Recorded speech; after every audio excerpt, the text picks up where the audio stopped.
Hello and welcome to another episode of Fulham Chronicles. Hello, Melinda. Hi, Zara. How are you? I'm so excited to be back, and what a fantastic year we have planned ahead. Very exciting. Right, now let's go to the serious things. Nothing serious about us, but who do we have in the studio today? Wow. We have a very, very special guest. I think you need to do the intros.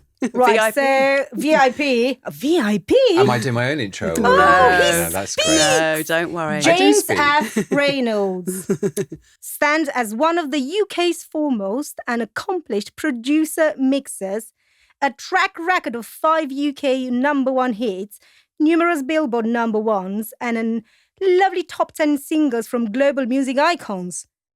Just to name a few: Selena Gomez, BTS, Little Mix, Calvin Harris, and many, many more. But yes, hello, James. Lovely to be on your podcast. And what can I say? What a lovely podcast studio you're in. Yes, we have It is rather special, isn't it? It is. Well, let's Who's behind that? Yeah, exactly. Let's get there when we're getting there. And what did you just say? This is the second time? Well, yeah, this is my second time doing a podcast in my own podcast studio. In your casa? In my casa. So Yeah. it's lovely to be on. We're going to crack on. Lovely. So, the beginning. So, always a love of music from an early age. Where did it all start? How did Yeah. James F Reynolds? It all started with the blues. Mm. Believe it or not. Oh. My mother was a huge fan of jazz and blues, and I Mm. became a huge fan of people like Oscar Peterson and just amazing jazz and Sonny Terry, Brownie McGee and Johnny Hooker, and just loved all of that sort of music. In fact, I just loved music. And then I guess my earliest memory, not knowing that that was the profession I wanted to go into, I used to sort of hear songs, certain songs stick to mind. Like I remember hearing Sledgehammer for the first time, thinking, wow, that sounds amazing. And I think it was sort of around the time when you had Walkmans with headphones on, and then sound just got so much better. And I remember hearing, going, wow. And then, Thriller was another wow moment. And they all came with iconic videos as well. And that was huge. Yeah. And then, do you remember a song called Owner of a Lonely Heart that Trevor Horn produced by It's a band? so funny 'cause Yes. It's the first time that we've got somebody in the studio, and I know names and who you're talking about. I know, it's showing my age, but I was very young. I was just before I was born when I heard those. No, it was, and at the time it wasn't a subconscious decision that, wow, I'm going to be a music producer or work with sound or be a mix Have engineer. you studied to, obviously, as in how, I want to know, when you're being asked when you are little, what do you want to be when you're growing up? Not police idea. officer, I want to rave. I had no idea. So at school, I struggled with dyslexia. In those days, it wasn't quite so sort of catered for, I suppose. So, nowadays, I love the fact that it's, catered for. And whilst I'm on that point, it's amazing because a lot of people with dyslexia are industry leaders, and our brains work on a different sort of tangent, but a really good one. It's your and once you superpower. learn that, it's amazing. It's like, it is like a superpower, and it drives all my staff up the wall because I'm literally bouncing about 20 ideas out at any given time, and they have to filter it and put up with me. But anyway, so academics wasn't really my strong suit, apart from, I loved art and music, and I did study music at school. But So very creative. very creative. But I always played music by ear. Maybe that was me being lazy. I'm not sure. So I played piano, and then I learnt, because of my love blues, learnt to play harmonica. And then when I went traveling after school, I took my harmonica everywhere and played with bands all over the world.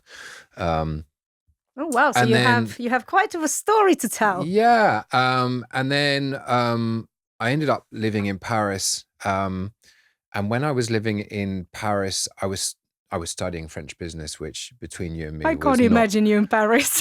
Oh my God, Paris is totally, I love it. I love the culture, the music, the Parisians. Yeah, take or leave.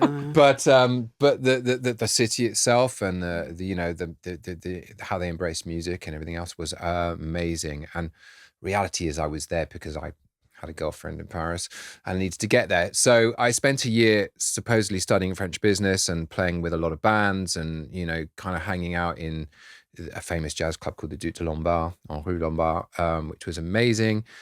And not knowing what I was going to do at the end of it. And then I had a very bad accident in a lift when I was right at the end of my course when I was living in Paris, and I snapped my leg in a lift that had no doors on it.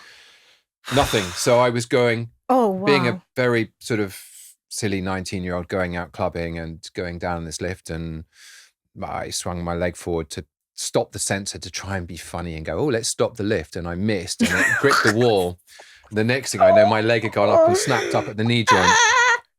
So yeah, to cut long story short, that was 2 years of recovery. And a lot of it, I had spent time at home, and I had the real privilege of having a beautiful piano at home that I ended up spending a lot of time on and playing. And then I started writing songs on that piano. And then I went out and bought a little sort of 4-track recorder that I could record these songs on. And that was the sort of catalyst, really. And then I ended up going to university and studying sound engineering and loved that. And then when I finished uni, I got a job in a little place down in Hammersmith called the Hit House, which was owned by a guy that just basically wanted to sort of try and imitate Stock Aitken and Waterman at the time and make all these sort of in-house pop hits. I made a very good friend of mine on the course. He was from Israel. He came back from Israel, and the two of us worked around the clock making records. And at the time, Hammersmith Palais was around the corner, which was a kind of place where we all used to go and dance. So we would knock up these house records. I kind of ended up making a lot of dance music, and we'd knock them up, and then how did you discover the love for house music and dance music and all of that from I can only imagine tinkering on a piano, exactly. going to study sound, I don't because they're such different. Yeah, they're so vibes. different. I mean, I just love music in general, and I don't just do house music. That's the thing, I've worked on even now. No. I mean, I've mixed Paloma's albums, and it's not all in the dance space. I do a project with my brother called Swaffer, which is just piano music, and it's lovely. Oh, wow. Very chilled. So, but that's what I've become known for predominantly. But I guess because when I went into the studio, they were wanting to make more kind of dancey records. And then, in those days, a lot of the big headline DJs didn't produce their own music. Yeah. They had people like me sitting in the studio to make their music. So back to Hammersmith Palais. Yeah, so we would go in with some quite big DJs at the time and make their music. But then my friend Matt and I would make other dance records, and then we'd sort of, 10 or 11 in the evening, run that over to Hammersmith Palais. A friend of ours would be DJing and go, mate, just put this on. And he'd put it on, and we'd sort of watch everyone and see if they were actually dancing to it or not. And go, that's working, that's not working. Well, the reaction was in the drop. Yeah, exactly. That's market research. Market research, how you could do it at the time. Like raw. Raw, exactly. And then we'd take it back to the studio and fix the bits we didn't think engaged as well.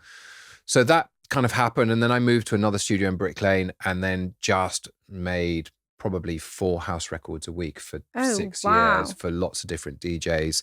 I was sort of ghost producer. So I really cut my teeth in that. And then alongside that, I was working with a friend. We made an album called Public Symphony. We were called Public Symphony, and it was a real homage to kind of Pink Floyd, Dark Side of the Moon vibes. Love that. So we spent ages doing that, and that was a passion project, very close to getting signed, and then just didn't, because we were fairly greedy and wanted more money that they were willing to give us. And then, I love the honesty. And well, that was how it was. We were kind of managing ourselves and really, trying to find our feet. And then my big break was I got some management who, when I moved here, and I've been here 25 years, there was a management company that fronted this building, and I said, look, you don't have 25 years here where we are at now. Yeah. Oh, wow. Yeah, I've been here a long time. This is my old recording studio that we're sitting in. Oh. I know, it's so cool. So there was a management company next door looking after some quite high-profile artists, and I said, well, look, you haven't got a mix engineer on your books. So while you're doing the rounds, why didn't you add me? And they were like, well, okay, let's give it a try. And my first really big pitch was for Tiny Temper's album. Oh, I love Tiny Temper. Album. Me too. Great guy. Great guy. Never met him, but his music is. Yeah, it was great. First album especially. It was sort of a tribute to kind of, classic I've got the songs now in my head. And it was so cool, and I loved it. But anyway, they gave me one song to work on, which was Written in the Stars. And they said, look, mix this and then we'll come back to you. And what they'd done is they'd got me and 2 very high profile mix engineers in the States to have a go at it, who were much more experienced than me. So anyway, I came in and I worked round the clock, day and night. This was like, I knew this was one of my big breaks. So I had to make sure I had nailed it and worked round the clock and delivered it to my management. They sent it off. And then we didn't hear anything. And they said, great, thank you, we'll come back. Was this like a... This was a pitch. Yeah, but was it a blind pitch? As in, the artist didn't know who produced what, or they knew? No, they knew. They knew, okay. They knew. Well, so I was up against it because, a name counts for so much, and it does slightly deafen to people to what potentially is a better mix. But anyway, this comes into play. So we didn't hear anything. And then about 2 weeks later, my management said, they've gone with this US mixer. And I was like, oh, God, how could they? And I didn't hear what the other mixes were like. And then, and this pitch was to then get the rest of the album. And I was very disappointed. And then about 3-4 days later, they came back and said, actually, they've changed their mind. They're going with you. Oh! And I was like, well, what happened? And they said, well, we were doing a live rehearsal session. And they said, well, why don't we do a blind test in this? The And they reason did a why I'm blind asking test. you that is for that, because, this shows so much about, obviously, your abilities and everything. Yeah, exactly. So they did this blind test and they all chose my version of it. So then I got Tiny's album and, that really was my launch because that went double platinum and, sort of launched me into being a credited sort of mix engineer in the industry. So it was really weird because I spent 2 or 3 years doing stuff more in the kind of hip hop space. I did the end dubs and then I kind of went down the boy and girl band and I was doing the Wanted and the Saturdays and Girls Aloud and this and Union J. You think of it, every band that came out somewhere I was sort of working on, which was fun. And then it went back more into dance space and I wrote a song with a good friend of mine, Martin Knight, who's a high profile DJ, and we sent it to Calvin. Calvin loved it. Then ironically sent it to Tiny Temper and Tiny Temper did a top line and then that became Drinking from the Bottle. So amazing. And then sort of ever since I've been either kind of mixing or co-producing or sometimes writing. I mean, I have a moniker that I'm actually going to stay quiet about because I'm very much behind the scenes on it. But a friend and I put together, because the music industry has changed so much over the years. Massively. I mean, just hugely. Yeah. You know what? Like I wanted to, sorry for interrupting. It's been like a month and a half ago and now I'm listening to Stephen Bartlett's podcast. So he had Simon Cowell. Yeah. And it was the first ever time that I've heard the raw of producing and, what it meant back in the day. Mm-hmm. So why am I mentioning this is because you said the music industry changes. So I wanted to stop you there. Where did you, what are the main 2 things, let's say, that are changing massively? Well, yes. So the markup obviously on CDs and music used to be huge. And it would cost maybe 50p to make a CD and you'd buy it for the album for £9 or whatever. Mm-hmm. So the writers were getting money, the label was getting money, everyone was making money. And it was really the glory days. A lot of people made a lot of money. In those days, sadly, I was just behind the curve on that one, annoyingly. You're still young. I'm still young. The good thing is that you got plenty of time to catch up. Yeah, Melinda. But everyone made money with vinyl sales, with CD sales. And then streaming obviously took over. And, you are up against it. You're up against 120,000 releases a day on Spotify.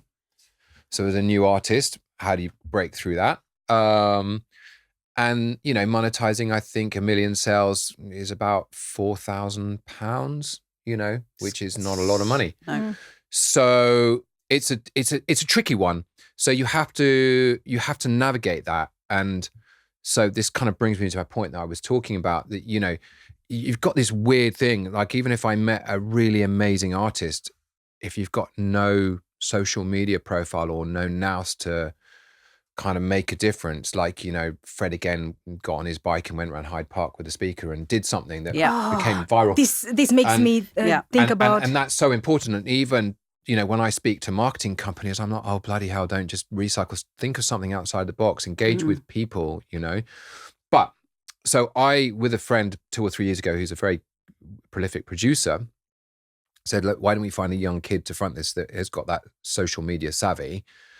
We'll make the music behind the scenes because we've done that and we know how to do it. And we were very fortunate. We signed a deal with Atlantic, and we had one of the biggest dance hits of last year. And that's great. And that's very much a business proposition.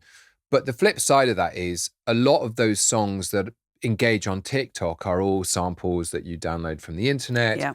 They can be made relatively cheaply and quickly.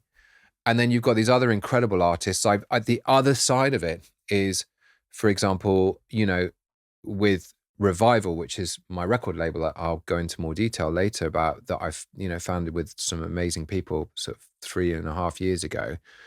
We've really gone to town to put a very high production value into our records and record choirs and strings at Abbey Road. And each song would cost 20 times the amount that this one song cost. But the streaming numbers are practically nothing because we're appealing to maybe an older audience that aren't into TikTok and this. And how do you gauge them Spotify? Yeah. So they don't make any money at all, despite the production value and the songs and everything else. So it's a tough industry to navigate. And if you presented me with two propositions and said, right, I have one amazing musician and one massive TikTok star, who do you want to sign? I'd sign the TikTok star because I can make music. Yeah. And then they confront it.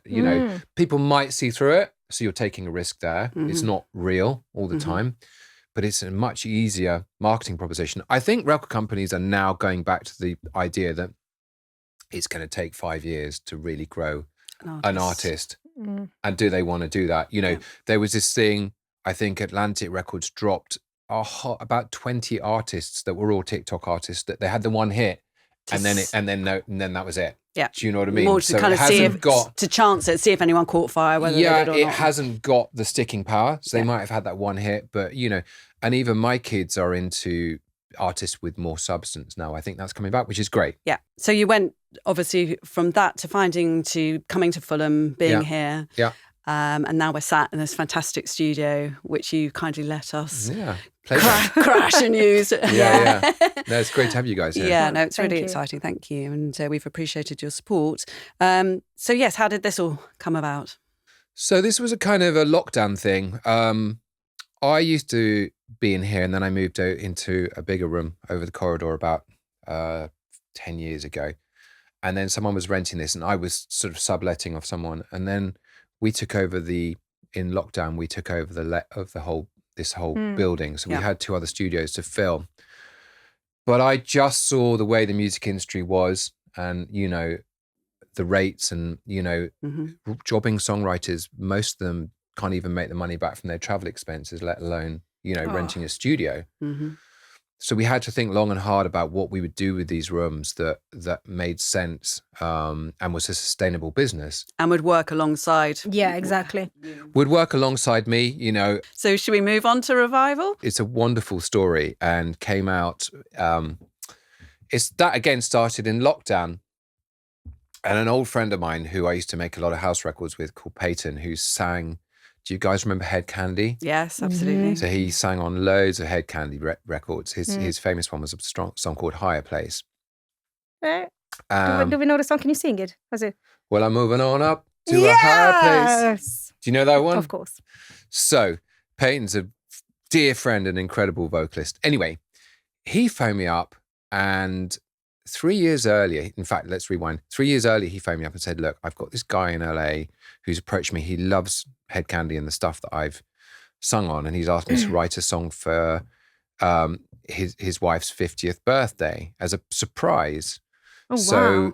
Then Peyton wrote this song about his life and said, he phoned me up and said, will you help me produce it? And I said, of course. And I just did it as a friend,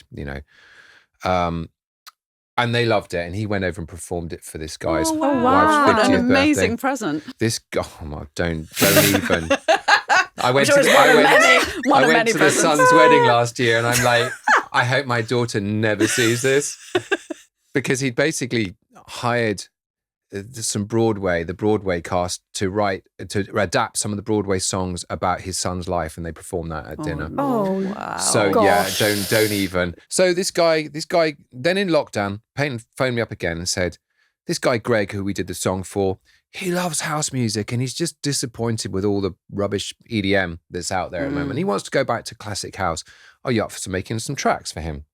Really just for him to sort of play in his car and at his parties. And he wants to do sort of covers of old songs. And I was like, yeah, of course, that'd be fun. So I started working with Greg and we started making these songs. I think the first song we did was George Michael, Freedom. Mm-hmm. And, we all loved it. And then we made another one and we made another one. We're like, hang around. We were like, Greg, you can't just have this for your own parties. We need to do something with this. This is too good. This is too good. Oh, yes. And actually, if you can make a house record that people already know and love the song, it connects on a deeper level than, let's say you went to a club night and a lot of the songs, yes, of course you'll dance them and you'll have a great night. But if you have a lyric that you can sing along to as well, it just elevates it, again. So we're like, okay, let's do this. And then we said, right, well, let's get a whole team of people on board. Let's go to Abbey Road, record strings and choirs, amazing. Have a real experience of this. And because this guy, Greg, in LA, and he's very discreet about what he does, but he spends his life giving money to charities. And he's got a charity at the moment called Change Reaction, which I must talk about actually. I think you talked about him when we first had a meeting. Yeah, Change Reaction is, he has a team of 2,000 people helping social workers. Anyone social worker that comes into hard times, he will give money, he'll write a check and just say, here you go. It's a completely 100% giving organization. He's just donated 10 million to the LA fire to help that. Wow. And Wish there were more people like him in the world. He's trying to inspire the other people with wealth to do the same. Because they so can. And they so can. And he now is the best set up person in LA to help with those fires. So, I mean, that was just the start. Hats off. He's got, hats off. But he's a wonderful guy and absolutely gets a massive kick out of us making house records. And he's flown over for the Abbey Road sessions. And we've started throwing parties because we were like, well, we want people to know about Revival. I've seen you had one in May. Yeah. So we had one in May last year. We did. So the first one we did, and we've been doing for 3 years, is in Switzerland, in Crans-Montana, at the top of a mountain. And that's with a ski company called Momentum, who do a thing called City Ski. And we've sort of piggybacked on that, and we're bringing sort of disco and house music to the mountains. It's a really fun event, and it's on, I think, the 14th and 15th, or actually the 13th, 14th, 15th, because we're doing an après-ski on the Friday night. Yeah, got some more this year. We're building it year on year, so we're putting DJs all over the mountain, and it's a very fun weekend. And we will shortly be putting details about that on our Revival website. But we did that, and then we did the Hurlingham Club in July, which was 1,500 people, and was an absolute, everyone was on the tables dancing, which was brilliant. We did one in Amazing Grace, and then we did one in LA at the end of last year, a place called Winston House on Venice Beach. And it's just fun. Wow. And you've got Hurlingham coming up again this year as well. We've got Hurlingham. We're looking at some other dates. We're going to do 4 or 5 events this year because we're really ramping it up, because it's one way of us, kind of creating a bit of exposure around the music. Well, like what you're saying about stream, the difficulties with streaming, and then this is engaging the audience. That's it. It's engaging the audience. And he just wants to see the music, people enjoying the music. Yeah. So we're putting on a lot of events. We're doing one in Miami this year, possibly in Australia. Yeah, there's lots of events going on.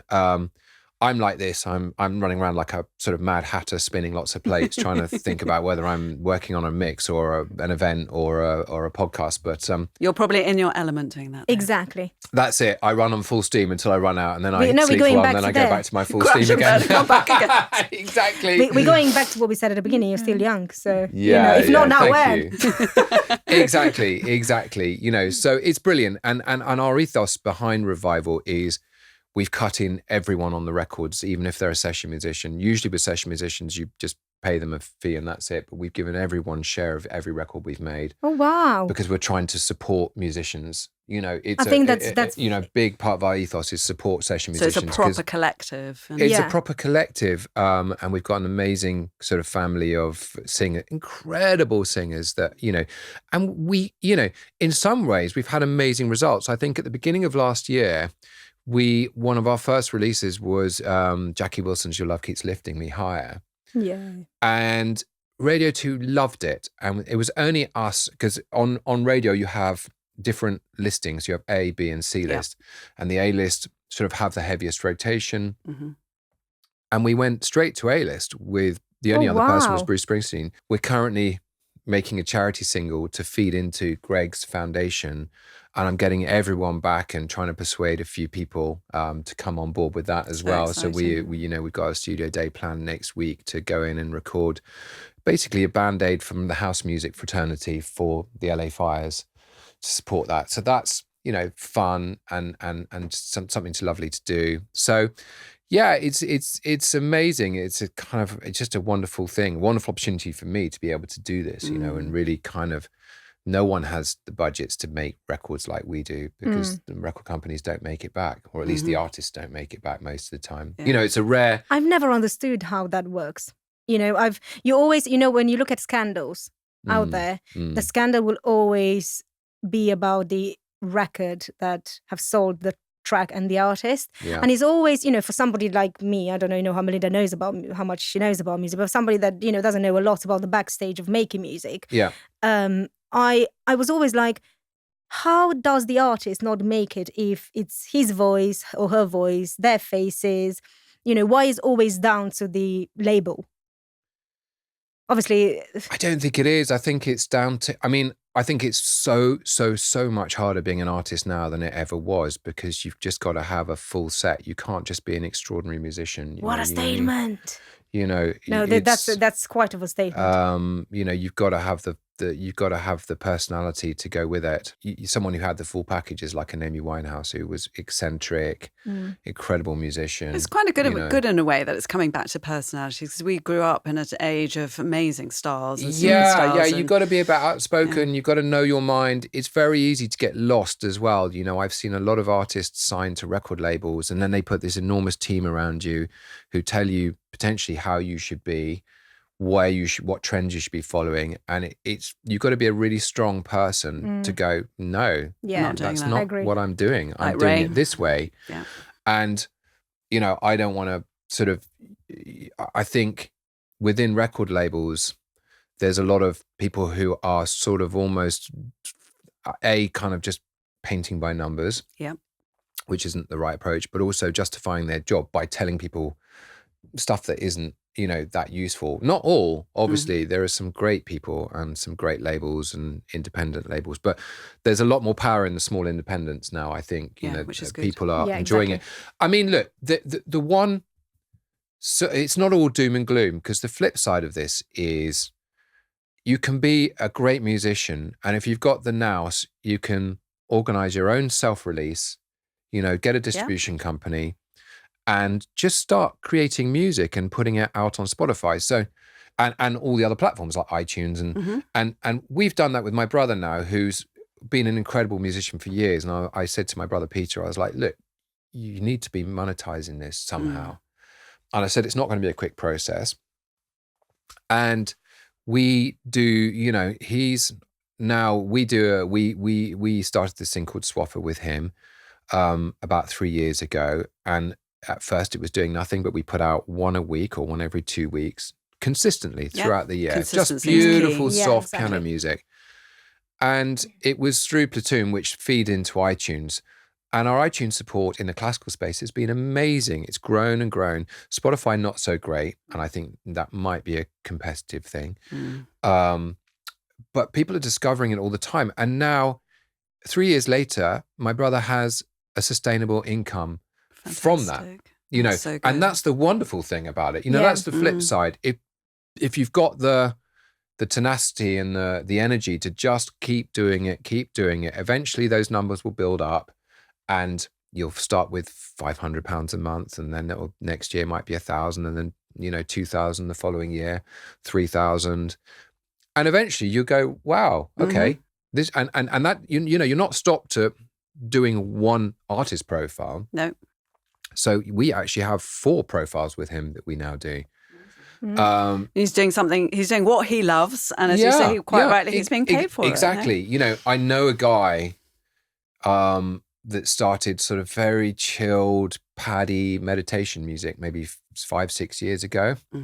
Makes a fortune, makes about over £100,000 a month because of all those well-being apps and off the streaming. On the flip side, the joyful thing now is that you're not beholden to a record label to make music and release it, which is amazing. And I've spoken to plenty of awesome musicians that they play me their stuff and they go, I've been offered this deal, and I'm like, don't do it. Just keep doing what you're doing until you've really built to a point. And then if you get a deal that you can't ignore, fine, go for it. But I think there's something wonderful about having freedom. That ownership and freedom of your music and your creativity, how you project yourself, your persona. Everything. And then if you're smart, you build a team around yourself. Once you start earning a bit of money, you maybe just get someone to help you with a bit of marketing or a bit of PR. Question. If, let's say, somebody's an artist that we know and they want to, be produced and, meet you. Yeah. Does it work like you used to work back in the day that, they just send you a record and you have the ability to hear the voice, to feel the feeling that is strong. Yeah. So does it work like that? If people will want to, come That's exactly to you? how it works. Okay. So I'm currently working on 2 or 3 records. One of them's for Ministry of Sound, and they've sent me a record that said it's not quite right. It sounds a bit dated. So then it's my job to sort of listen to it, update it, and take it where I think it needs to be to sit in the current market. Interesting. I never thought that's how it works. Because if you're thinking like, I don't know, explain to people that are listening and watching this, how does a day, of James F Reynolds look like? People will think like, he's always like having fun with artists, DJs, the funny thing is I rarely see a lot of the artists. I bet. I sort of work, I work in the bet. background. We might have a creative chat, about, even if I'm mixing a record, which, mixing is if I get all the parts from the producer or the artist, and then they say, well, can you make this sound radio ready, and sonically kind of like an amazing landscape, then I will have an initial conversation, which I learned over many years, because I used to be quite, not arrogant's the wrong word, but I used to think, well, I know what I'm doing, and I'd mix it and I'd think it sound great, and the artist's going, what have you done to my record? So I learned the hard way, the hard miles, and now I make sure I have a connection with everyone involved on the record and really understand what it is they're after before I dive headlong into shaping that record. Mixing's like sculpting. Yeah. You kind of have a vague outline and then you've just got to finish it off. Yeah. And I love that. I love that process. Always have. And yeah, it's fun. And on a day-to-day, that's the wonderful thing. My days change every single day. One day tomorrow I'm in a writing session with some artists, and the next day I'm working on a revival record, and the next day I'm producing something, and the next day I'm exciting. Talking about podcasts and what can we do to elevate them and take them where we're taking them next. And then you find yourself in here talking to us. Yeah, exactly. And then I find myself on a podcast. Bunch, are we now here? After months of begging, they accepted me. I am sorry. Can you cut that, engineer, please? Edit. Yes, the begging. No, it's been really good fun, and I think we need to go an on-the-spot question. Ooh. We are doing that with everybody, and you, golly. James, are no exception. This Right. comes from the begging. No, Okay. it's nothing. It's nothing scary. Yes. Do you want to go first? Okay. Is there a record that you think, wish I'd produced that? That is just. Je ne regrette pas de rien moment. Fleetwood Mac, Rumours. Okay, no, there, love it. Quick. Done. Quick. Happy out with the traps. answer? Yeah, amazing. Yeah. Any Michael Jackson album, especially Off the Wall. Yes. My first album I was given. And if you want to take a more kind of current reference, maybe Daft Punk's Random Access Memory. Amazing. Mm-hmm. I would have loved to. I'd still love to. I think my plan is to work on a real kind of authentic disco album. Bring back the good music back. At some point, yeah. What is that? that? Might be Revival's curveball next time. Get some of the greats of the disco world and create like the next Earth, Wind and Fire record or. Chic, all of that. I mean, who doesn't like that stuff, I right? know. Oh, absolutely. My question now. Right. So if you were to choose of, let's say that the world ends in like the music industry. Okay. To make it morbid. And you were to choose here and now a type of music that you would produce. You can only choose one. Where would you be your heart and head at? Oh my God, that's impossible. Well, of course, it's me. So it's a bit desert island disky, isn't it, that one? What style of music would I produce? The only one. Where's your heart and head at? That's really tough. Your one true music love. What's James F Probably, Reynolds? Disco, housey disco. I don't know why, but I could have won some money. Yeah. But, I love everything because I love 07. I love all that kind of chill out stuff, And if I was all alone that would be quite fun too. I'd be the most chilled person on the planet. But I think, disco. But to do that, I would need to take some people with me. So that might make it more tricky, but yeah. Well, you can always make it possible. Yeah. Right. Well, I think we had an amazing time. Thank you so much for taking a little teeny bit of your time. Thank you for having me on your podcast. It's been fun, Thank you for actually. listening to our begging. And for exactly. After months and months of knocking at that door. Please, James. It's my fault. I'm terrible with my diary. Just a busy man. In fairness, you did ask me on before and it was all my fault. No, but we wanted to give you the spotlight a bit sooner, but yes, no, of course, and also just to talk about this, face behind this amazing space that we're. But actually, I've had time to grow Revival and talk about that since the last one. So and VOXPOD for that matter. So lots going on. It's probably serendipitous that we're doing it now. Well, we are beyond proud that in this exact room we have pitched to you this amazing podcast, and both you and Camilla was so receptive and so open to help. Oh yeah, us. Giving SW6 a voice, and I think this is the community actual is important. Community is so important. It's everything who you have around you and who supports you. But this is like the epiphany of us saying thank you. We always say thank you. At the end. That's what I'm about to do now. So thank you, James, for coming in. Thank you. No, thank you to your gorgeous team at VOXPOD, who are always incredible, super professional, really lovely people as well. So don't watch what you say. Their egos are going to get spiral out of control. Can we have a pay rise, please? Don't listen to this, G. Don't listen. Yes, G. Yes, he's. We're going to call him the G now. We are very blessed with an amazing team. So we are absolutely so grateful. So thank you for that. Thank you, Jude. And thank you also to our new sponsor, which we're super proud and excited about, Fulham FC Foundation. Yes, amazing. Congratulations. Thank you so much. It goes amazing with the sofa. I always say, I think it was meant to have a bit of red there, but we are really proud and super excited for the year ahead. Are you having them on a pod? We are going to have them on a pod, and we've got a lot of interesting projects moving forward, and obviously our first year anniversary. And this comes at a great time for everyone to acknowledge, and even for us, that it's been almost a year. Amazing. We couldn't be prouder for where the podcast goes, and Melinda, I think we're smashing it. Well done, guys. Smashing it, baby. You're killing it. Yeah. Absolutely Bring killing it on. Well, if it comes from the boss of the room, we must actually killing it. Yeah, no, it's great. Thank you, James. Thank you. Thank you, James. Thanks, guys.